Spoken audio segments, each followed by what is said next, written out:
ይህ የሰዓሊተ ምሕረት የእመ ብዙኃን የንጽሕተ ንጹሐን የሀገረ እግዚአብሔር የማኅደረ ሰላም የቅድስት ድንግል ማርያም የልደቷ ታሪክ ነው። ክርስቶስ ተንሥአ እሙታን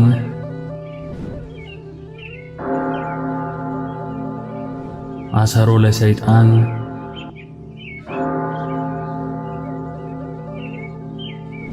ሰላም ሆነ። እስካሁን ለእናንተ ለተመልካቾቻችን ባቀረብናቸው ዝግጅቶች ብዙ እንደተማራችሁና እንደተጠቀማችሁ በተለያዩ መገናኛ መንገዶች ሐሳባችሁን ስለገለጻችሁልን ከልብ እናመሰግናለን።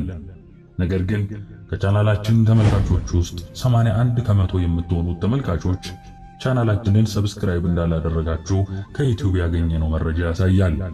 መንፈሳዊ መርሃ ግብራትን አዘጋጅቶ ለተመልካቾች ማድረስ የእናንተ የተመልካቾች ቅንነትና ትብብር ካልተጨመረበት እጅግ አድካሚ ሥራ ነው የሚሆነው። የምትወዷቸውን ዝግጅቶች እኛ ወደ እናንተ ስናደርስ እናንተ ደግሞ ቻናሉን ሰብስክራይብ በማድረግና የደውል ምልክቷን በማብራት እንድትተባበሩ እንጠይቃለን። በያዝነው ዓመት መጨረሻ 100,000 ተከታዮችን ለማፍራት የያዝነውን ዘመቻ በመቀላቀል አገልግሎቱን ደግፉ። ሰብስክራይብ ማድረግና የደውል ምልክቷን ማብራት ለእናንተ ምንም አይነት የገንዘብ የጉልበትና የጊዜ ወጪ የማይጠይቅ ሲሆን ለኛ ግን ከፍተኛ ጥራት ያላቸውን ዝግጅቶች ወደ እናንተ እንድናደርስ ይረዳናል። አሁኑኑ ሰብስክራይብ በማድረግ ይተባበሩ። እናመሰግናለን። እመቤታችን ተወለደች ማለት ጌታ ሊወለድ 15 ዓመት ቀረው ማለት ነው። እግዚአብሔር ከሴት የተወለደ ልጁን ሊልክ የዘመኑ ፍጻሜ ቀረበ ማለት ነው። እግዚአብሔር ሐናና ኢያቄምን ሳይወልዱ ያዘገያቸውም ለዚህ ታላቅ ክብር እንዲበቁ ነበር። ቀድመው ልጅ ቢወልዱ ኖሮ ይህችን የፍጥረት ደስታ የሆነች ልጅ አይወልዱም ነበር። የእርሷ የልደት ቀን የፍጥረታት የደስታ ቀን ነው። ክርስቶስ ፀሐይ ከሆነ የዛሬው ዕለት ሰማይዋ የተዘረጋችበት ዕለት ነው። ክርስቶስ የሕይወት ውሃ ከሆነ ዛሬ ምንጯ የፈለቀችበት ዕለት ነው። ክርስቶስ መድኃኒት ከሆነ ዛሬ የመድኃኒቱ ሙዳይ የተገኘበት ዕለት ነው። ወንጌል በመጥምቁ ዮሐንስ መወለድ ብዙዎች ደስ ይላቸዋል ይላል። በእመቤታችን መወለድ ምን ያህል ሰዎች ደስ ይላቸው ይሆን? በእግዚአብሔር የሚያምኑ ጴጥርቃና ቴክታ የሚባሉ በሀብት የከበሩ ደጋግ ባልና ሚስቶች በኢየሩሳሌም ይኖሩ ነበር። እነዚህ ደጋግ ሰዎች በሀብት ይክበሩ እንጂ ሀብታቸውን የሚወርስ ልጅ አልነበራቸውም። መካን ነበሩ። ከዕለታት አንድ ቀን ጴጥርቃ ወደ ቤተ መዛግብቱ ገብቶ ሀብቱን ሰፍሮና ቆጥሮ ቴክታን፣ እህቴ ሆይ ይህ የሰበሰብነው ገንዘባችንን ምን እናደርገዋለን? የሀብታችን ብዛት ስፍር ቁጥር የለውም፣ የሚወርሰን ልጅ ግን የለንም። አንቺ መካን ነሽ፣ እኔም ከአንቺ በቀር ሌላ ሴት አላውቅም አላት። እርሷም ወንድሜ ሆይ አምላከ እስራኤል ለኔ ልጅ ቢነሳኝ አንተ ያለ ልጅ ትቀራለህን? ከሌላ ሴት ውለድ አለችው። ጴጥርቃም እንዲህ ያለ ነገር እንኳን ስላደርገው በልቦናዬ እንዳላስበው አምላከ እስራኤል ያውቅብኛል አላት። እርሷም እንግዲህ አምላከ እስራኤል የሚያደርገውን ያውቃል። ትላንትና ማታ በሕልሜ ነጭ አንስት ጥጃ ከማኅፀኔ ስትወጣ ያችም ነጭ ጥጃ ሌላ ነጭ ጥጃ ስትወልድ እንዲሁ እስከ 7 ትውልድ ሲዋለዱ ሰባተኛይቱ ጨረቃን ስትወልድ ጨረቃዋም ፀሐይን ስትወልድ አየሁ አለችው። እርሱም በጠዋት ከሕልም ፈቺ ዘንድ ሄዶ ቴክታ የነገረችውን ሕልም ለፈቺው ነገረው። ያም ሕልም ፈቺ እግዚአብሔር በምሕረቱ አይተዋችኋል፣ 7 አንስት ጥጆች መውለዳችሁ 7 ሴት ልጆችንና የልጅ ልጆችን ትወልዳላችሁ። ሰባተኛይቱ ጨረቃ መውለዷ ከሰው የበለጠች ከመላእክትም የከበረች ደግ ፍጥረትን ትወልዳላችሁ። የፀሐይ ነገር ግን አልታወቀኝም አለው። ጴጥርቃም ሕልም ፈቺው የነገረውን ሁሉ ለቴክታ ነገራት። እርሷም አምላከ እስራኤል የሚያደርገውን ማን ያውቃል ብላ ዝም አለች። በዚያም ወራት ቴክታ ጸነሰች። በ9 ወሯ ሴት ልጅ ወለደች። ስሟንም ሄኤሜን ብለው አወጡላት። ሄኤሜን አድጋ ለአካለ መጠን ስትደርስ አጋብተዋት ሴት ልጅ ወለደች። በ8ኛ ቀኗ ደርዲ ብለው ስም አወጡላት። ደርዲ ማለት ከአባቶች ወገን የተወለደች ማለት ነው። ደርዲም አድጋ እንዲሁ ሴት ልጅ ወለደችና ቶና አለቻት። ቶና ማለት ራእይ አይተን ነገር አግኝተን የወለድናት ማለት ነው። ቶናም እንዲሁ ሴት ልጅ ወልዳ ሲካር አለቻት። ሲካር ማለት ከዘመዶቻችን የተወለደች ማለት ነው። ሲካርም እንዲሁ አድጋ ለአካለ መጠን ስትደርስ ባላጋቧት ሴት ልጅም ወለደች። በስምንተኛ ቀን ስሟን ሴትና ብለው አወጡላት። ሴትና ማለት ሙያዋ ያማረ ምግባሯ የሰመረ በጎ ቆንጆ ማለት ነው። ሴትናም እንዲሁ ሴት ልጅ ወልዳ ሄርሜላ አለቻት። ሄርሜላ ማለት ከክቡሮች ከባለጸጋ ወገን የተወለደች ማለት ነው።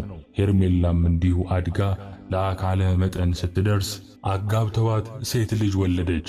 በስምንተኛ ቀኗም ሃና ብለው ስም አወጡላት። ሃና ማለትም በሃይማኖት በምግባር የጸናች በንጽህና በቅድስና የተሸለመች ክብርት ወልዕልት ደግ ፍጥረት ማለት ነው። ከጰጥርቃና ከቴክታ የተወለዱት 67 ወንዶች ልጆች አሉ።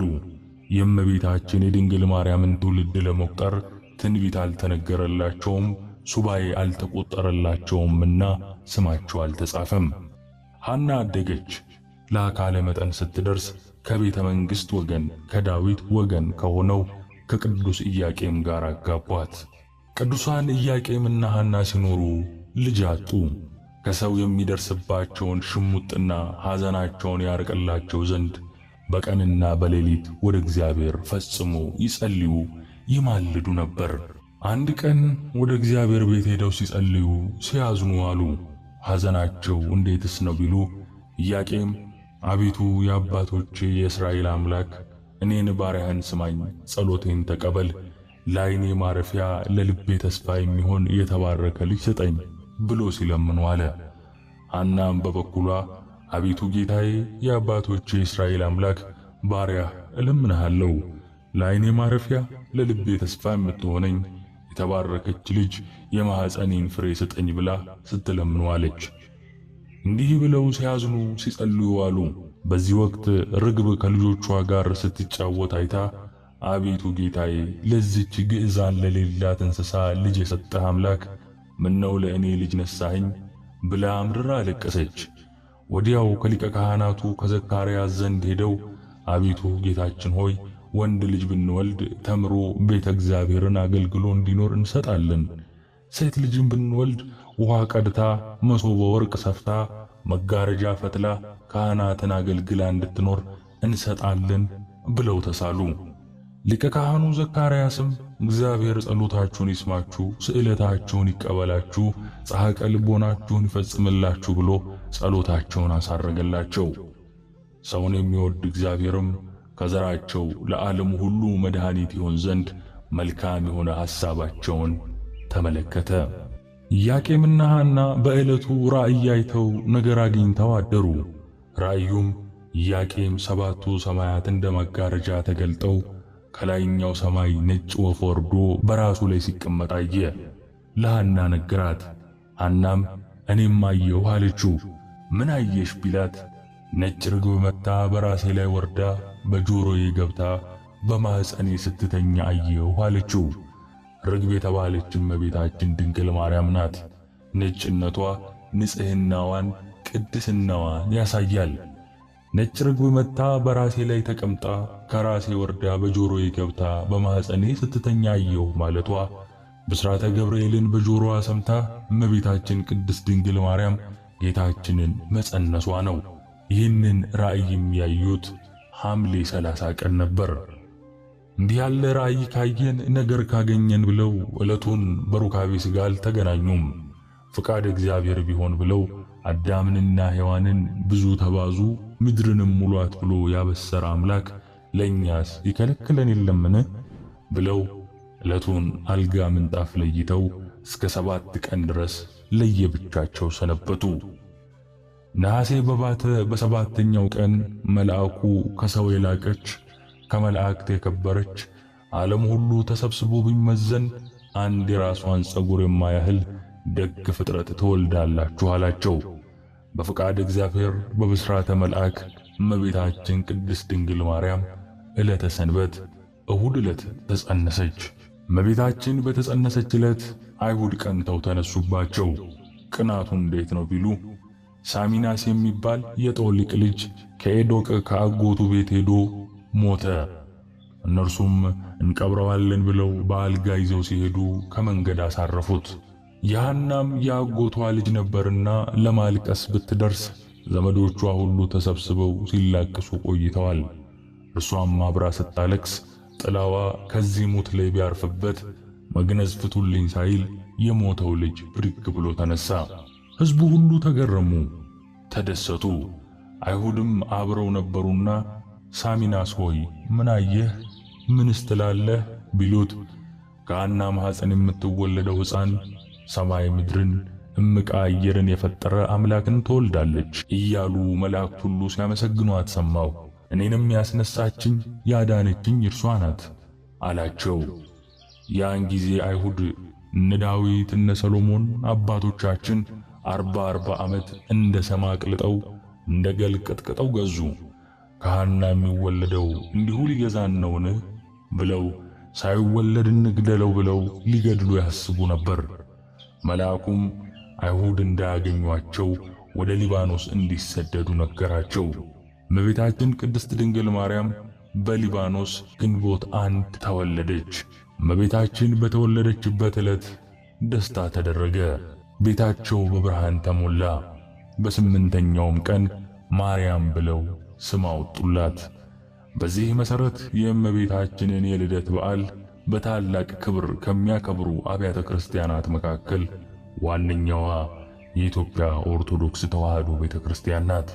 የግንቦት ልደታ በዓል አከባበር በቤተ ክርስቲያናችን ትውፊት መሠረት ኢያቄምና ሐና ከአይሁድ ለማምለጥ ተሰደው ምግባቸውን ንፍሮና ጥራጥሬ ስለነበር ይህንን ትውፊት መሠረት በማድረግ በቤተ ክርስቲያን በማህሌት በቅዳሴና ታቦታትን በማክበር ከመኖሪያ ቤት ደግሞ ውጪ ላይ ቂጣ ጋግሮ ንፍሮ ቀቅሎ እየተበላ ይከበራል። እመቤታችን ቅድስት ድንግል ማርያም ለሰው ወገን ሁሉ የድኅነት ምክንያት ናት። ፍጥረታት ሁሉ እርሷን ያመሰግኗታል። የፍጥረታት ሁሉ መዳን በእርሷ እጅ ነበርና። አዳም አባታችን በተሰደደ ጊዜ መጽናኛው እርሷ ነበረች። አዳም አባታችን ሲሰደድ አምላካችን በገባለት ቃል ኪዳን መሠረት ዘመኑ ሲቃረብ ከእርሷ ሊወለድ እርሷ ተወለደች። እንደ ኢትዮጵያ ኦርቶዶክስ ተዋሕዶ ቤተክርስቲያን አስተምህሮ ግንቦት 1 ቀን እመቤታችን ቅድስት ድንግል ማርያም ተወለደች። የእመቤታችን መወለድ አስቀድሞ በነቢያት የተነገረ በብዙ ኅብረ አምሳል የተገለጠ ነው። በነገረ ማርያም እንደምንረዳው እመቤታችን ከመወለዷ አስቀድሞ ቅድመ አያቶቿ፣ አያቶቿና ወላጆቿ ምልክት አይተዋል። የእመቤታችን የትውልድ ስፍራ ሊባኖስ የተባለው ተራራማ ሀገር ነው። ሊባኖስ ከገሊላ በስተ ሰሜን ከፍንቄ በስተ ምስራቅ ይገኛል። ሙሽራዬ ሆይ ከሊባኖስ ከኔ ጋር ነይ የሚለው ቃለ ትንቢት ምስጢርም የእመቤታችን መካነ ልደት የሊባኖስ ተራራ መሆኑን ያሳያል። ቅዱስ ዮሐንስ መጥምቅ የጌታ መንገድ ጠራጊ የአዋጅ ነጋሪና ታማኝ ምስክር በመሆኑ በተወለደ ጊዜ መልአኩ ቅዱስ ገብርኤል በመወለዱ ብዙዎች ደስ ይላቸዋል ብሏል።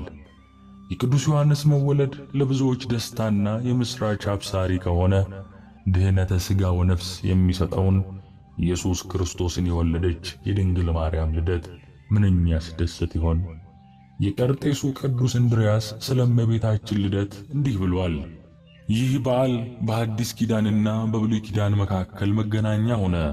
ምሳሌዎቹ በእውነታ አሮጌው ቃል ኪዳን በሐዲስ ቃል ኪዳን ተተኩ።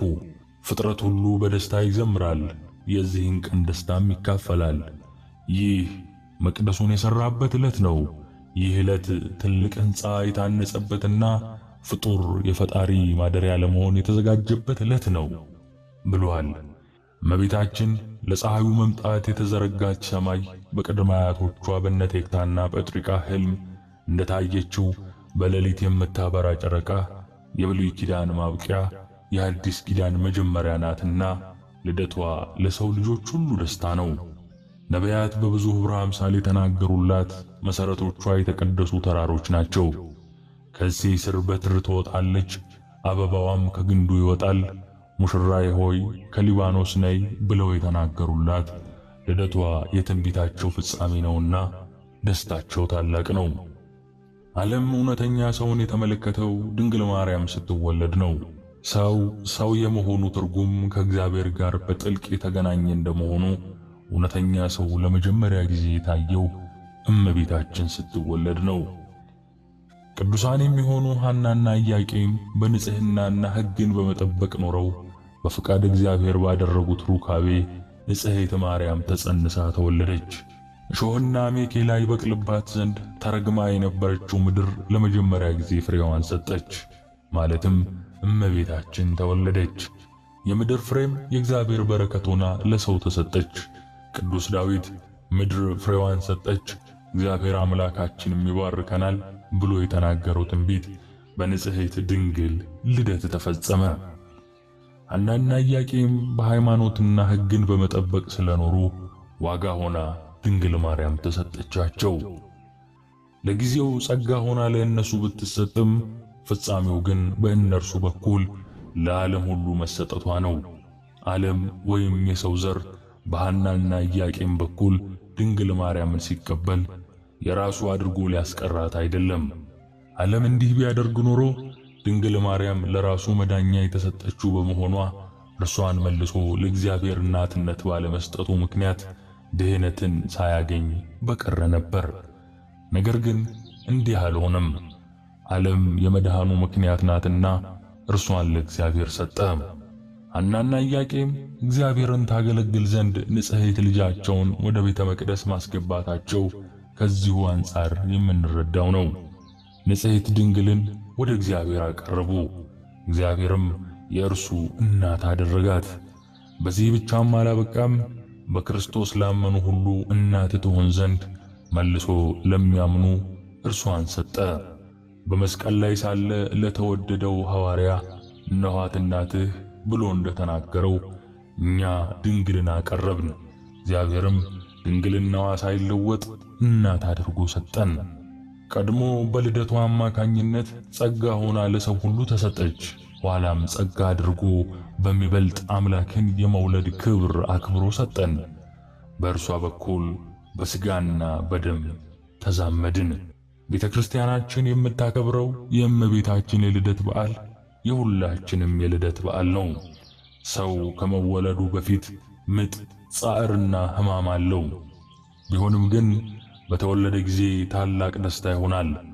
እንዲሁ እመቤታችን ከመወለዷ በፊት የነበረው ዘመን ለሰው ዘር የምጥ፣ የጻርና የሕማም ነበር። እመቤታችን በተወለደች ጊዜ የሰው ዘር ልደቱን ስላገኘ ታላቅ መንፈሳዊ ደስታን አገኘ። በዚህ ጊዜ ሰዎች ዘር ብለው ሥጋዊ ጉዳይን ብቻ አስበው ስለሚኖሩ ክፋት ላይ ወድቀዋል። ነገር ግን በእመቤታችን ልደት ሰው ዘላለማዊ ትውልድ የሚሆንበት መንፈሳዊ ዘር እንዳለ ተረድቷል። ንጹሕ ዘር የሆነ ክርስቶስ ሊገኝባት ንጽሕት ዘር ድንግል ማርያም ተወለደች። በኦርቶዶክሳዊት ተዋሕዶ ቤተክርስቲያን ግንቦት 1 ቀን የእመቤታችን የቅድስት ድንግል ማርያም ልደት የሚከበርበት ዕለት ነው። ይህ ዕለት ቅዱስ ኤፍሬም በውዳሴ ማርያም የመመኪያችን ዘውድ የንጽሕናችንን መሠረት ያላት ወላዲተ አምላክ ድንግል ማርያም የተወለደችበት ዕለት ነው። ነቢየ እግዚአብሔር ኢሳይያስ ድንግል ትጸንሳለች ወንድ ልጅም ትወልዳለች ብሎ ትንቢት የተናገረላት ያቺ ድንግል በዚህች ዕለት ተወለደች። ይህች ቀን ልበ አምላክ ክቡር ዳዊት የወርቅ ልብስ ተጎናጽፋ ንግሥቲቱ በቀኜ ትቆማለች ብሎ የተናገረላት ንግሥት የተገኘችበት ዕለት ናት። ቅዱስ ዮሐንስም በራእዩ ፀሐይን የተጎናጸፈች ጨረቃን የተጫማች 12 የከዋክብት አክሊል በራሷ ላይ ያላት ብሎ የመሰከረላት የብርሃን እናቱ ድንግል ማርያም የተወለደችባት ቀን ናት። የእርሷም ልደት እንደ እንግዳ ደራሽ እንደ ውሃ ፈሳሽ ድንገት የተከሰተ ሳይሆን አስቀድሞ በትንቢት በምሳሌና በራእይ የሰውን ልጅ ድህነት በጉጉት ሲጠባበቁ ለነበሩ ቅዱሳን ሲገለጽ የነበረ ነው። የድንግል ማርያም ልደት በነቢያት አንደበት መሰረቶቿ በተቀደሱ ተራሮች ናቸው ይላል ልበ አምላክ ቅዱስ ዳዊት በመዝሙር 86 ከቁጥር 1 እስከ 7። እግዚአብሔር የዝማሬና የትንቢት ጸጋን ያበዛለት ክቡር ዳዊት ስለ እመቤታችን ቅድስት ድንግል ማርያም ስርወ ልደት አስቀድሞ በመንፈስ ቅዱስ መነጽርነት ተገልጾለት መሰረቶቿ በተቀደሱ ተራሮች ናቸው በማለት ትንቢት ተናግሯል። የተቀደሱ ተራሮች ያለውም የእመቤታችን ስርወ ልደት ከቤተ መንግሥትና ከቤተ ክህነት ከሆኑት ከተቀደሱት ከኢያቄምና ከሐና የመሆኑን ነገር ሲያመላክት ነው። ይህንን ትንቢትና እውነተኛውን የትውልድ ሐረግ አስማምታ ቤተ ክርስቲያን የእመቤታችን ማርያም ትውልዷ በአባቷ በኩል ከንጉሥ ዳዊት ወገን ነው፣ በእናቷ በኩል ከካህኑ ከአሮን ወገን ነው፣ የአባቷ ስም ኢያቄም ነው፣ የእናቷም ስም ሐና ነው ብላ ታስተምራለች። ታላቁ ነቢይ ኢሳይያስ ደግሞ ከእሴይ ሥር በትር ትወጣለች፣ አበባም ከእርሷ ይወጣል ይላል በትንቢቱ በ11ኛው ምዕራፍ ከቁጥር 1 ላይ። ቁጥሩ ከአበይት ነቢያት ወገን የሆነው ይህ ነቢይ ጥበብንና ዕውቀትን በሚገልጽ ስለሚመጣውም ነገር ትንቢትን በሚያናግር በመንፈስ ቅዱስ ተመርቶ የእመቤታችን የቅድስት ድንግል ማርያም ልደት ከነገደ እሴይ እንደሚሆንና እርሷም ጽጌ ወይም አበባ የተባለ አካላዊ ቃል ክርስቶስን በሕቱም ድንግልና እንደምትወልድ ተገልጾለታል። ከእሴይ ሥር በትር ትወጣለች፣ አበባም ከእርሷ ይወጣል በማለት ታላቅ ትንቢትን ተናግሮ ነበር። ይህቺ በትርም ከእሴይ ዘር የተገኘችው በዚህች ዕለት ነውና ልደቷን በታላቅ ድምቀት እናከብራለን። ይህንን መሠረት በማድረግ ሊቁ ቅዱስ ኤፍሬም መልካሟ ርግብ ማርያም ሆይ ደስ ይበልሽ፣ ከእሴይ ሥር የተገኘሽ መዓዛሽ ያማረ አበባ አንቺ ነሽ በማለት በውዳሴው አመስግኗታል። በአባቶችሽ ፈንታ ልጆች ተወለዱልሽ የተባለልን የእመቤታችን ልጆች እኛም እንዲሁ እያልን እናመሰግናታለን። ሙሽራዬ ሆይ ከሊባኖስ ከእኔ ጋር ነይ የሚለው ጠቢቡ ሰለሞን ደግሞ በመኃልየ ዘሰሎሞን በምዕራፍ 4 ከቁጥር 8 ላይ ነው። በኦርቶዶክሳዊት ተዋሕዶ ቤተክርስቲያን መጻሕፍት መሠረት የእመቤታችን የትውልድ ስፍራ ሊባኖስ የተባለው ተራራማ ሀገር ነው። በሊባኖስ ስለመሆኑ አስቀድሞ ጠቢቡ ሰለሞን ሙሽራዬ ሆይ ከሊባኖስ ከእኔ ጋር ነይ፣ ከሊባኖስ ከእኔ ጋር ነይ፣ ከአማና ራስ ከሳኔር ከኤርሞን ራስ ከአንበሶች መኖሪያ ከነብሮችም ተራራ ተመልከች በማለት ተናግሮ ነበር። የዚህ ትንቢት ምስጢርም የእመቤታችን መካነ ልደት የሊባኖስ ተራራ ስለመሆኑ የሚያጠይቅ እንደሆነ ምስክርነታቸው የታመነ የቤተ ክርስቲያን ሊቃውንት ያስረዳሉ። ትንቢቱም ሲፈጸም ቅድስት ድንግል ማርያም ግንቦት 1 ቀን በ15 ዓመተ ዓለም ቅድመ ልደተ ክርስቶስ በሊባኖስ ተራራ ተወለደች። ኢትዮጵያዊው ቄርሎስ የተባለው የነገረ ማርያም ሊቅ አባ ጊዮርጊስ ዘጋስጫ እመቤታችን በሊባኖስ እንደምትወለድ አስቀድሞ ሰሎሞን የተናገረው ቃል መፈጸሙን ሲገልጽ የአናብስት ልጅ አልኩሽ፣ ሰሎሞን እንዲህ ሲል እንደተናገረ ሙሽራይት ሆይ ከሊባኖስ ተራራ ነይ፣ ከአንበሶች ጉድጓድ ወጥተሽ ነይ፣ ከምርጥ ነገድነት የተነሳ ከሚመካ ወገን የተወለድሽ ዜናሽ እጅግ ግሩም ነው በማለት አመስጥሮታል። እመቤታችንም በሊባኖስ ተራራ እንድትወለድ ምክንያት የሆነው በማኅፀን ሳለች የአርሳባን ልጅ ዓይን በማብራቷና ሳሚናስ የሚባለውን የጦሊቅን ልጅ ከሞት በማስነሳቷ አይሁድ በቅናት ተነሳስተውባቸው ስለነበር ሐናና ኢያቄም ወደ ሊባኖስ ተራራ እንዲሄዱ ታላቁ መልአክ ቅዱስ ገብርኤል ለኢያቄም ተገልጾ ስለነገራቸው እንደሆነ የቤተ ክርስቲያን መጻሕፍት ያስረዳሉ። የድንግል ማርያም ልደት በራእይና በምሳሌ። ከትንቢቱ በተጨማሪም የእመቤታችን የቅድስት ድንግል ማርያም ልደት በራእይና በምሳሌ አስቀድሞ የተገለጸ ነበር። ከእነዚህ መካከል ከእርሷ 7 ትውልድ አስቀድሞ ለነበሩት ደጋግ ሰዎች እንዲሁም ለእናትነት ለአባቷ የተገለጹ ምሳሌዎች በቅዱሳት መጻሕፍት በሰፊው ሰፍረው ይገኛሉ። ከእነዚህ መካከል ከእርሷ 7 ትውልድ አስቀድሞ ለነበሩ ደጋግ ሰዎች እንዲሁም ለእናትና ለአባቷ የተገለጹት ምሳሌዎች በቅዱሳት መጻሕፍት በሰፊው ሰፍረው ይገኛሉ። ሰባተኛይቱ እንቦሳ ጨረቃን ስትወልድ ጨረቃዋ ደግሞ ፀሐይን ስትወልድ አየው ብላለች ቴክታ። በቅድስና የሚኖሩ ነገር ግን መካን የነበሩት ቴክታና ጴጥሪቃ ነጭ እንቦሳ ከበረታቸው ስትወጣ እንቦሳይቱ እንቦሳ እየወለደች እስከ 6 ስትደርስ ስድስተኛይቱ ጨረቃን ጨረቃዋም ፀሐይን ስትወልድ አይተው በሀገራቸው መፈክረ ሕልም ወይም ሕልም ፈቺ ሊቅ አለና ሄደው ነገሩት። ደግ ልጅ ትወልዳላችሁ፣ ጨረቃይቱ ከፍጡራን በላይ የምትሆን ልጅ ትወልዳላችሁ። የፀሐይ ነገር ግን አልተገለጸልኝም፣ እንደ ነቢይ እንደ ንጉሥ ያለ ይሆናል አላቸው። እነርሱም ጊዜ ይተርጉመው ብለው ትተውት ሄደዋል። ከዚህ በኋላ ልጅ ወለዱ። ስሟንም ረከብኩ ስዕለትየ ረከብኩ ተምኔትየ፣ የተሳልኩትን አገኘሁ የተመኘሁትን አገኘሁ ሲሉ ኤኢሜን አሏት። ኤኢሜን ቤርዴን፣ ቤርዴ ቶናን፣ ቶና ሲካርን፣ ሲካር ሄርሜላን፣ ሄርሜላ ሐናን ወለደች። ሐና ለአካለ መጠን ስትደርስ ከቤተ ይሁዳ ለተወለደ ኢያቄም ለሚባል ደግ ሰው አጋቧት። ከኢያቄምና ከሐናም በጨረቃ የተመሰለች ድንግል ማርያም ተወለደች። ጻዕዳ ርግብ 7ቱ ሰማያትን ሰንጥቃ መጣ በማኅፀኔ ስታድር አየሁ ብላለች ቅድስት ሐናም። ኢያቄምና ሐና መካን ስለነበሩ እግዚአብሔር ልጅ ይሰጣቸው ዘንድ ጸልየው ሲሰጣቸውም መልሰው ለእርሱ እንደሚሰጡ ስዕለት ተስለው ነበር። ጸሎታቸው ሲደርስ ለሐና በሕልም ተገልጾላት ለባለቤቷ ለኢያቄም ነጭ ርግብ መጥታ በራሴ ላይ ተቀምጣ ከራሴ ላይ ወርዳ በጆሮዬ ገብታ በማኅፀኔ ስትተኛ አየው ብለዋለች። የዚህ ራእይ ምስጢርም ርግብ የተባለች እመቤታችን ቅድስት ድንግል ማርያም ስትሆን ጻዕዳ ወይም ነጭ መሆኗ ንጽሕናዋ፣ ቅድስናዋ፣ ዘላለማዊ ድንግልናዋ ነው።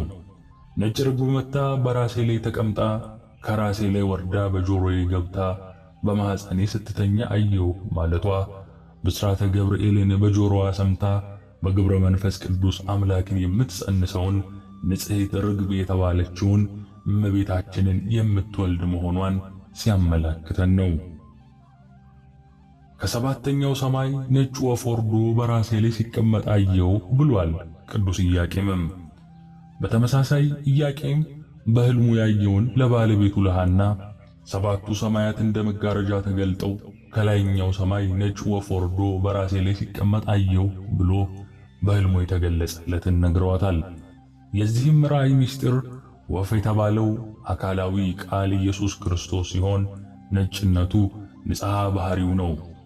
ኢያቄም ከላይ ወርዶ በራሴ ላይ ሲቀመጥ አየው ማለቱ የኢያቄምን ባህሪውን እንደሚያደርግ የሚያመላክት ሲሆን 7ቱ ሰማያት የተባሉ የጌታችን ልዩ ባህሪው ምልአቱ፣ ስፋቱ፣ ርቀቱ፣ ልዕልናው፣ እበዩና መንግስቱ ናቸው። የድንግል ማርያም ልደት በአዲስ ኪዳን ሊቃውንት። የአዲስ ኪዳን ሊቃውንት ትንቢተ ነቢያትንና ወንጌልን በማጣጣም የእመቤታችን የቅድስት ድንግል ማርያምን ልደት አመስጥረው አስተምረዋል፣ አመስግነዋል፣ ተቀኝተዋል። የእርሷን ልደት እጅግ ብዙ ሊቃውንት በስፋትና በጥልቀት ያመሰጠሩት ሲሆን ለምሳሌ ያህል ጥቂቱን እናንሳ። ማርያምስ ከጥንት ጀምሮ በአዳም ባህሪ ውስጥ እንደ ነጭ ዕንቁ ታበራለች ይለናል ቅዱስ ያሬድ።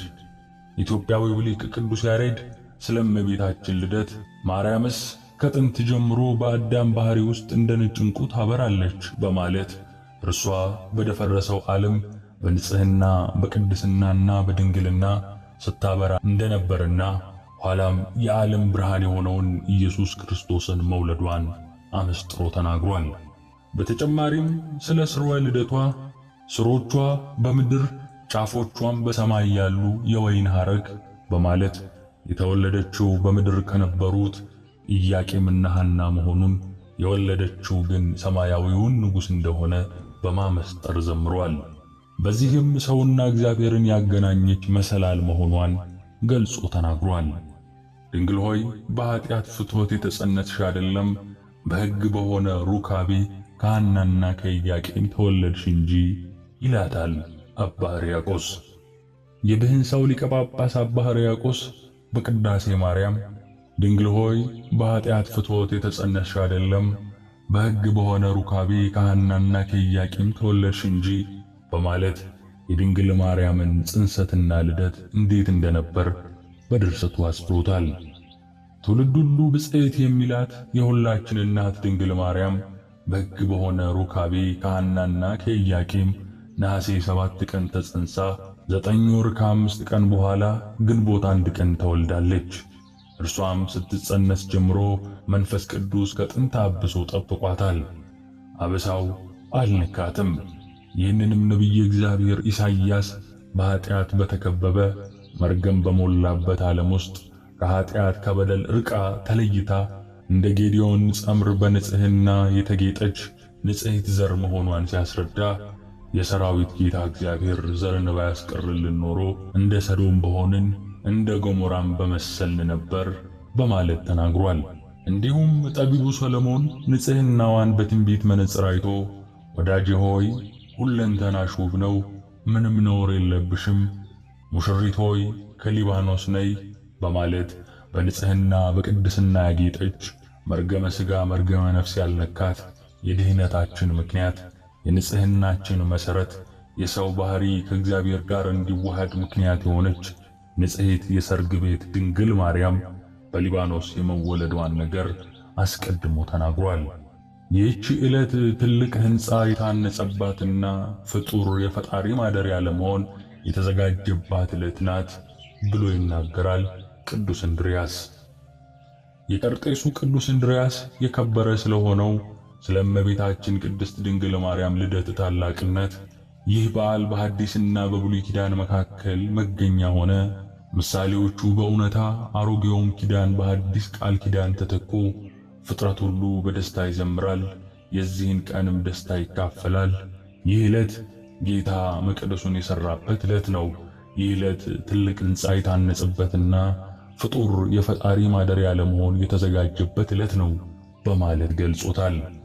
በእውነት የእርሷ ልደት የልዑል ማደሪያው መቅደስ የተሠራበት ዕለት ነውና ሁላችን እናከብረዋለን። በዚህ ዕለት ዮም ፍስሐ ኮነ በእንተ ልደታ ለማርያም፣ እነሆ ዛሬ በእመቤታችን ልደት ደስታ ሆነ እያልን እንዘምራለን። ይህችን የልዑል ማደሪያ እናቷ ሐናና አባቷ ኢያቄምም በእጅጉ ተደስተው በተወለደች በ8ኛ ቀኗ ስሟን ማርያም ብለው ሰይመዋታል። የእመቤታችን የልደት በዓል አከባበር አባታችን አዳም በኃጢአት ከወደቀ በኋላ ንስሐ በገባ ጊዜ አምላካችን ጌታ እግዚአብሔር የድኅነት ቃል ኪዳን ገባለት። ቃል ኪዳኑም ከልጅ ልጅህ ተወልጄ አድንሃለሁ የሚል ነበር። ስለሆነም አዳም 5500 ዘመን የሕይወት ምክንያት የሆነች የልጅ ልጁ እመቤታችን ድንግል ማርያምን ከአብራኩ ከተከፈሉ ቅዱሳን ልጆቹ የምትወለድበትን ቀን ተስፋ እያደረገ ኖረ። የእመቤታችንን የድንግል ማርያምን የመወለዷን ዜና ተስፋ በማድረግ ሴት ይላት የነበረውን ሚስቱን ሔዋንን በእመቤታችን ምሳሌነት ሔዋን የሕያዋን ሁሉ እናት ብሎ ሰየማት። ዳግማዊ አዳም የተባለ ክርስቶስም የአዳምን ተስፋ በመስቀል ላይ በፈጸመ ጊዜ እውነተኛዋን ሔዋን ዳግሚት አማናዊት ሔዋንን ድንግል ማርያምን በዮሐንስ ወንጌላዊ በኩል ለሕያዋን ምእመናን ሁሉ እናት አድርጎ ሰጠ። ይህንን የከበረ ምስጢር የማይረዳ ክርስቲያን እንዴት ያሳዝናል! እኛ ኦርቶዶክሳውያን ክርስቲያኖች ግን የቀዳማዊ አባታችንን የአዳምን እንዲሁም በዳግም ተፈጥሮ ያከበረንን ዳግማዊ አዳም የተባለ የጌታችንን የመድኃኒታችንን የኢየሱስ ክርስቶስን ቃል ተቀብለን የሕያዋን ሁሉ እናት ድንግል ማርያምን ልደቷን በፍጹም ደስታ እናከብራለን። ከተወደደ ልጇ ምሕረትን ትለምንልን ዘንድም ወደ እርሷ እናንጋጥጣለን። በኦርቶዶክሳዊት ተዋሕዶ ቤተክርስቲያን ያለን ምእመናን ከጌታችን ልደት ቀጥሎ በታላቅ ድምቀት የምናከብረው የልደት በዓል የእመቤታችንን የቅድስት ድንግል ማርያም የልደት ቀን ነው። ስለ ቅዱስ ዮሐንስ በመወለዱ ብዙዎች ደስ ይላቸዋል ከተባለ የድንግል ማርያም ልደት ምንኛ የሚያስደስት ይሆን? የነቢያቱ ትንቢት የተፈጸመበት የታየው ራእይም በገሃድ የተከናወነበት የብሉይ ኪዳን ማብቂያ የአዲስ ኪዳን መጀመሪያ ናትና ልደቷ ለሰዎች ልጆች ሁሉ ለሕያዋን ሁሉ ታላቅ የደስታ ቀን ነው። ሰማያውያን ቅዱሳን መላእክትም በንጽሕናዋ በቅድስናዋ ተደንቀው እህታችን እነኋት ብለው ያመሰግኗታል። በዘመናችን ያሉ የሰዎች ልደት በድምቀት የሚከበር ከሆነ ለሰው ልጅ መዳን ምክንያት የሆነች የአምላክ እናት የተወለደችበት ቀን ምንኛ ሊከበር ይገባው ይሆን? ቤተ ክርስቲያን የቅድስት ድንግል ማርያምን ልደት በታላቅ ድምቀት የምታከብረው ከዚህ ታላቅ በዓል በረከት ረድኤትን እንድናገኝበት ነው። የሕይወት ክርስቶስ እናት ዛሬ ተወልዳለች። በኦርቶዶክሳዊት ተዋሕዶ ቤተ ክርስቲያን ትውፊት መሠረት ሐናና ኢያቄም ከአይሁድ ለማምለጥ ተሰደው በአድባረ ሊባኖስ ወይም በሊባኖስ ተራራ ስር እመቤታችንን ወለዱ። በወቅቱ ከቤት የወጡት ለሽሽት ነበርና ስንቅ ስላልያዙ ምግባቸው ንፍሮና ጥራጥሬ ነበር። ይህንን ትውፊት በመያዝም በዓሉ ከቤት ውጪ ንፍሮ እየተበላ ይከበራል። ነገር ግን በበጎ ነገሮች ሰበብ ክፉ ዓላማውን ማስፈጸም የሚፈልገው ዲያብሎስ በማር መካከል መርዝን ከሚረጭባቸው መንፈሳዊ በዓላት አንዱ የግንቦት ልደታ ወይም የእመቤታችን የልደት በዓል ነው። በዚህ ዕለት አንዳንዶች ባለማወቅ፣ ሌሎች ደግሞ በድፍረት ለአድባራው ጋር ነው ቆሌውን ለመለመን ነው እያሉ ለማያውቁት አምልኮ ንፍሮ የሚበትኑ፣ ቡና የሚረጩ፣ ቅቤ የሚቀቡ፣ የከብት ደም የሚያፈሱ አሉ። እውነታው እነዚህ በእርግጥም ጣዖት አምላኪዎች ናቸው። እኛ ኦርቶዶክሳውያን ክርስቲያኖች ግን እነዚህን የሃይማኖት ለዋጮች ስራቸውን እንጸየፋለን። ስለሆነም ከእንደዚህ አይነቱ ባዕድ አምልኮ በመለየት ይህንን ታላቅ በዓል በተገባና በተረዳ ነገር ልናከብረው ይገባል። ቤተ ክርስቲያናችን በሰራችልን ሥርዓት መሠረት በቀናች በተዋህዶ እምነት ሆነን በምህረቱ የጎበኘንን አምላካችንን ብቻ እያመለክን የድህነታችን ምክንያት የሆነችውን ድንግል ማርያምን እያመሰገንን ልናከብረው ይገባል። አምላካችን እግዚአብሔር ከእመቤታችን ልደት ረድኤት በረከት ይክፈለን። አሜን። የእመቤታችን የቅድስት ድንግል ማርያም ፍቅሯ ማማላጅነቷ በሁላችን ላይ ይደር። መልካም በዓል።